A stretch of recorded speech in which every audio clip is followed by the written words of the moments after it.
Good morning, buenos dias. My name is Łukasz Rypicz. I represent Wrocław Medical University in Poland, and I'm going to talk about risk of falls of elderly people during hospitalization.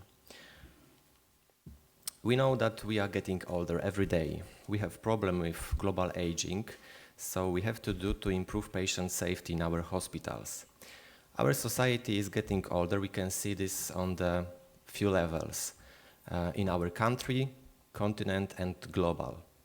The percentage of elderly among hospitalized patients is increasing every year, and we need to do something to ensure patient safety, in particular of an elderly person exposed to falls. When we look at this table, we can see that the population in European countries is getting older, and it is fact. Have a look how it was in 1960 and what is the future 2070. It's a big difference. When we talk about demographic structure of our population, we have to talk also about demographic structure of hospitalized patients. In recent years, two trends in the demographic structure of patients have been noticed. It means that increasing the number of patients 65 plus and increase the number of patients 80 plus in the group 65 plus. It's a fact in our hospitals. Some facts about falls of patients. Patient falls are one of the most serious adverse events in hospitals. Falls can cause death and affect in the morbidity of patients. It is estimated that there are more than 1 million patient falls worldwide every year.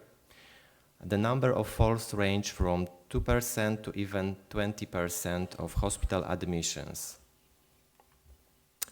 Our study.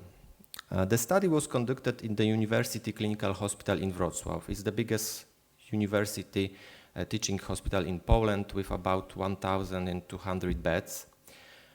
By retrospective method of analysis of form for reporting adverse event by medical personnel in the category of patient falls in 2017, 2018, and in the first half of 2019. The University Clinical Hospital has a system for monitoring adverse event, also patient falls. It is procedure what was introduced in 2018 in the end of the year. And the results. We can see that in accordance with the procedure, preventing falls of patients treated at the University Clinical Hospital fall risk assessment, all patients admitted to the hospital should be pre-assessed by medical staff, nurses, midwives, for the risk of falling. The assessment is made by answering simple questions, and based on the data contained in the report describing falls, 2 patients who fell were not assessed, and 5 fall notification lacked the data concerning the assessment, which can be also treated as the lack of preliminary risk assessment. All patients who belong to the high-risk group in the opinion of nurse or midwife should be referred by a doctor for shortened TINETI test, which is used for the assessment of gait and balance. We have the scale, and up to 28 points can be obtained in the test, 16 for the balance and 12 for the gait. Obtaining less than 19 points indicates a high risk of falling. The risk of falling increases 5-fold.